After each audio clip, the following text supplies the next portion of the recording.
هذا القرآن يوحدنا لطريق الخير يوجهنا الله تعالى أنزله ورسول الله معلم. بسم الله الرحمن الرحيم. وقيل لا تتزع هذه المقدمة حق الاتزاح بحيث يندفع عنها المنع المذكور إلا بتمهيد مقدمات. الأولى أن الخطين الممتدين من مبدأ واحد إلى غير النهاية يمكن أن تفرز بينهما أبعادا غير متناهية بحسب العدد متزايدة بقدر واحد. مثلا لا يمتد من مبدأ واحد مثل نقطة ألف خطان مستقيمان غير متناهيين لأمكن أن نفرز على الخطين نقطتين متساوية البعد عن نقطة ألف كنقطتي با جيم، بحيث لو وصلنا بينهما بخط با جيم لكان مساويا لكل من خطي ألف با ألف جيم حتى يكون ألف با جيم مثلثا متساوي الأضلاع.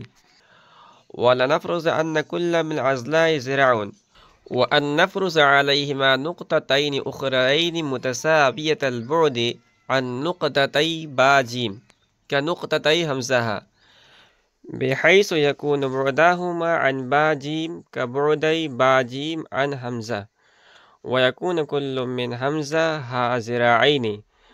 حتى لو وصلنا بين النقطتي همزة بخط همزة لكان كل ضلع من مثلث ألف همزة ذراعين. وأن نفرض عليهما نقطتين أخرين على الوجه المذكور كنقطتي واو زا، ونصل بينهما بخط واو زا حتى يكون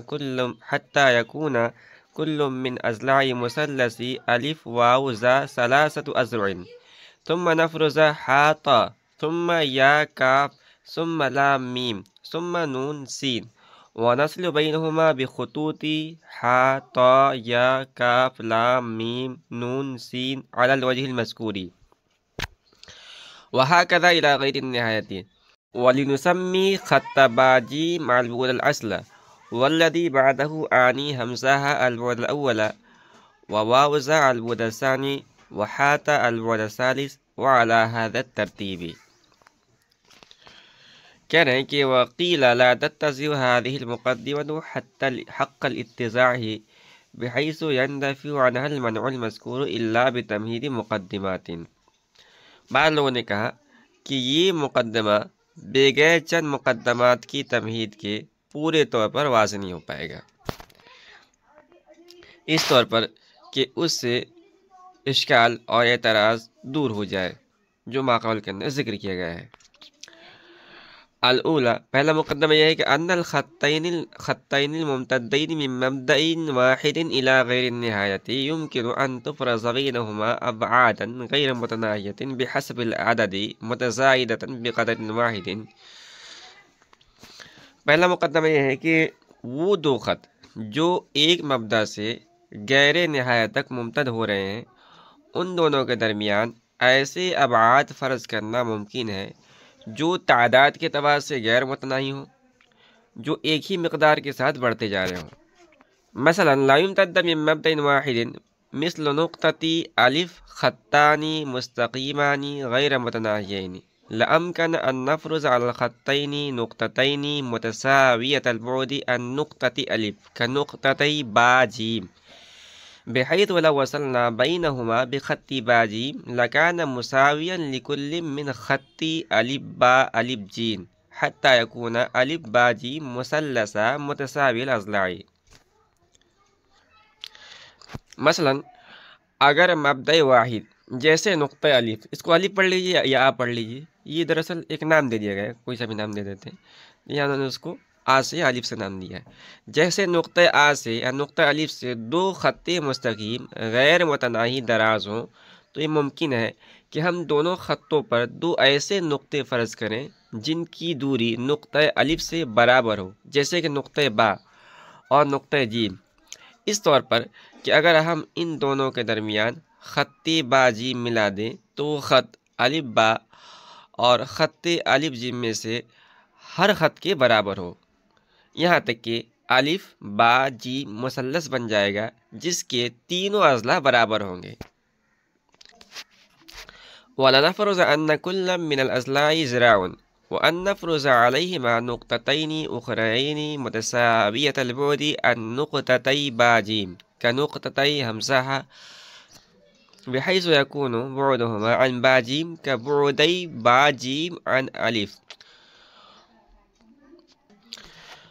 اور ہم یہ فرض کرتے ہیں کہ تینوں اضلاع میں سے ہر ضلع ایک ذرا ہے، اور اس کے بعد ممکن ہے کہ ہم ان دونوں کے اوپر دو دوسرے نقطے فرض کریں جو نقطۂ با اور نقطۂ جیم سے دوری کے اعتبار سے برابر ہوں، جیسا کہ نقطۂ حمزہ اور نقطۂ ہا، اس طور پر کہ ان دونوں کی دوری با جیم سے اتنی ہی ہو جتنی کہ نقطۂ الف سے با جیم کی دوری تھی۔ ويكون كل من ضلعي ألف همزة ألفها ذراعين حتى لو وصلنا بين نقطتي همزها بخط همزها لكان كل ضلع من مثلث ألف همزها ذراعين،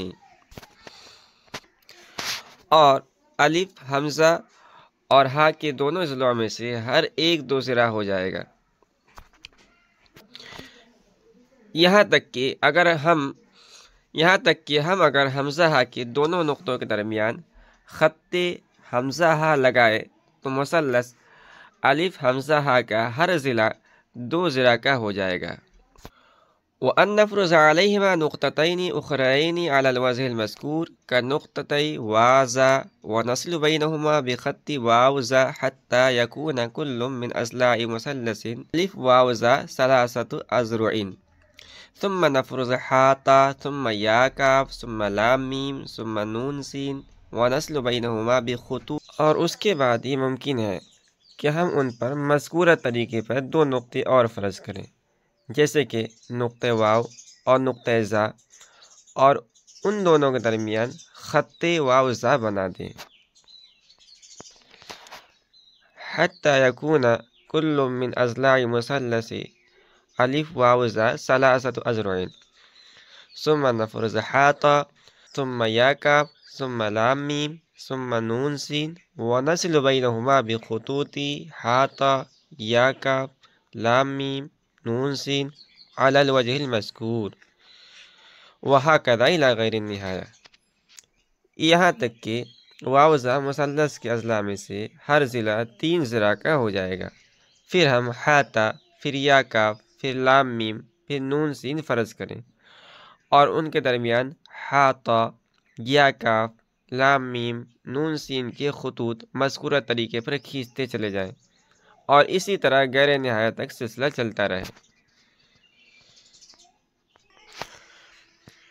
وَلِنُسَمِّي خَطَّ با جیم البعد الأصل والذي بعده آني همزها البعد الأول وواوزا البعد الثاني وحاتا البعد الثالث وعلى هذا الترتیب، کہہ رہے کہ ہم خط با جیم کا نام بعد اصل رکھیں، اور اس کے بعد والے بعد یعنی خط حمزہ کا نام بعد اول رکھیں گے، اور خط واوزا کا نام بعد ثانی، اور حاتا کا نام بعد ثالث، اور اسی ترتیب پر یہ نام ہم رکھتے چلے جائیں گے۔ وقیل لا تتزع هذه المقدمہ، ما قبل میں جو دلیل بیان کی گئی تھی اس دلیل پر اعتراض کیا گیا تھا کہ بعد غیر متناہی کا محصور بین الحاصرین ہونا لازم نہیں آتا۔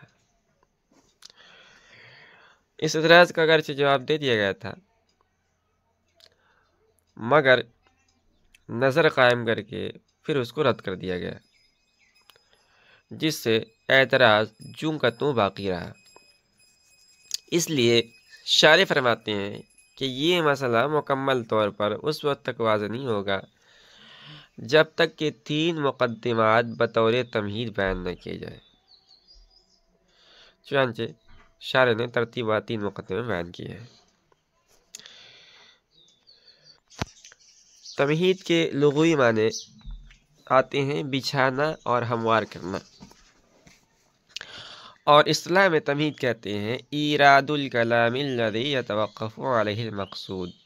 یعنی ایسا کلام لانا جس پر مقصود موقوف ہوتا ہے۔ یہ ہم اشارے پہلے 3 مقدمات بیان کریں گے اور اس کے بعد اپنا نظریہ اور دلیل اور مقصود کو پیش کریں گے۔ تو 3 مقدمات میں سے پہلا مقدمہ یہ ہے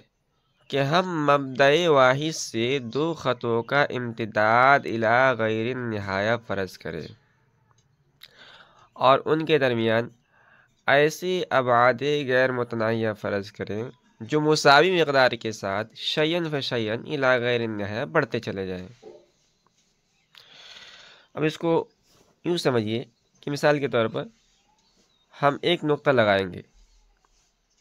اب کاپی قلم لے لیجیے اور اس میں ایک نقطہ لگا لیجیے اور اس کو ہم مبدأ کا نام دیں گے، وہاں مبدأ لکھ لیجیے اور اس نقطہ پر ہم ایک علامت یعنی الف کا علامت لگا دیں گے۔ پھر اس نقطے سے جو 2 غیر متناہی خط فرض کیے گئے ہیں ان میں سے دائیں خط پر 1 ذراع کی دوری پر ایک نقطہ لگائیں اور اس پر علامت با لگا دیں۔ اسی طرح بائیں خط کے اوپر 1 ذراع کی دوری پر ایک نقطہ لگا کر اس پر علامت جیم لگا دیں۔ دائیں خط کا نام خط الف با ہوگا کیونکہ یہ نقطہ الف سے نقطہ با تک ممتد ہے، اور بائیں خط کا نام خط الف جیم ہوگا۔ اب اس کو جو نقشہ اسکرین پر نظر آیا ہے اس کے ساتھ سمجھتے چلے جائیں۔ اب آگے چلیے، اب ان کے درمیان ایک خط نقطہ با سے نقطہ جیم تک کھینچیں جس کو خط با جیم کہا جائے گا۔ اچھا، یہ خط با جیم مساوی ہونا چاہیے خط الف با کے اور خط الف جیم کے، یعنی جس طرح وہ دونوں خط 1 ذراع کے ہیں یہ خط بھی 1 ذراع کا ہوگا۔ اس طرح یہ ایک متساوی الاضلاع مثلث تیار ہو جائے گا جس کو مثلث الف با جیم سے تعبیر کیا جائے گا۔ اس کے بعد ان دونوں خطوں سے اوپر 1 ذراع کے فاصلے پہ 2 نقطہ اور لگائے جائیں، ایک پر علامت حمزہ اور دوسرے پر علامت ہا لگا دی جائے۔ اب دیکھیے، نقطہ الف سے نقطہ حمزہ تک اور نقطہ ہا تک 2 ذراع کا فاصلہ ہو جائے گا، یہاں تک کہ نقطہ حمزہ اور نقطہ ہا کے درمیان جو ہم خط کھینچیں گے وہ بھی 2 ذراع لمبا ہوگا۔ اب یہ پہلے مثلث سے ایک بڑا مثلث تیار ہو جائے گا جس کا ہر ضلع 2 ذراع کا ہے۔ اس کو شارح نے مثلث الف حمزہ ہا سے تعبیر کیا ہے۔ پھر اسی طرح اوپر 1 ذراع کے فاصلے پر 2 نقطے اور فرض کیے، ایک نقطہ وا دوسرا نقطہ زا، اور ان کے درمیان ایک خط واو زا کھینچ دیے جائے جو 3 ذراع کا ہونا چاہیے۔ اب جو مثلث بنے گا نا، ایک بڑا مثلث بنے گا جس کا نام مثلث الف واو زا ہے اور اس کا ہر ضلع 3 ذراع لمبا ہے۔ پھر اسی طرح ان کے اوپر ہر 1 ذراع کے فاصلے پہ 2 نقطے لگاتے چلے جائیں اور ان پر علامتیں لگاتے رہیے۔ پہلے 2 نقطوں پر علامت ہا تھا، اس کے بعد یا کا، پھر علامت لام میم، پھر نون سین، اور ان کے درمیان خط ہا تھا، خط یا کا، خط لام میم، خط نون سین کھینچتے چلے جائیے، اور اسی طرح غیر نہایت تک یہ سلسلہ چلتا رہے گا اور ابعاد غیر متناہیہ پائے جائیں گے۔ اب ہم ان ابعاد کے نام مقرر کر لیتے ہیں۔ جو سب سے پہلا بعد ہے یعنی خط با جیم، شارح نے اس کا نام تجویز کیا ہے بعد اصل، کیونکہ یہ تمام ابعاد کی اصل اور جڑ ہے۔ اور اس کے بعد والے جو دوسرا بعد ہے اس کا نام انہوں نے بعد اول رکھا ہے، کیونکہ بعد اصل کے بعد جتنی زیادتیاں کی گئی ہیں ان میں سے سب سے پہلے زیادتی یہ اس بعد پر مشتمل ہے، اس لیے اس کا نام بعد اول رکھا گیا۔ پھر اس کے بعد والے بعد کو بعد ثانی، پھر بعد ثالث، پھر بعد رابع، پھر بعد خامس، پھر بعد سادس، اور اس طرح آپ نام رکھتے چلے جائیے الی غیر النہایہ تک۔ اب جو اس کا نقشہ ہم نے آپ کے سامنے اسکرین پر پیش کیا ہے، اس کو جب غور کریں گے تو یہ سیڑھی کے مشابہ ہے، اسی لیے اس دلیل کو برہان سلمی سے تعبیر کیا جاتا ہے۔ عربی زبان میں سلم کے معنی سیڑھی کے آتے ہیں، تو چونکہ سیڑھی کے مشابہ اس لیے اس کو برہان سلمی کہا جاتا ہے۔ تو یہ تھا جو 3 تمہید ذکر کیا تھا، ان میں سے پہلا مقدمہ، پہلا تمہید۔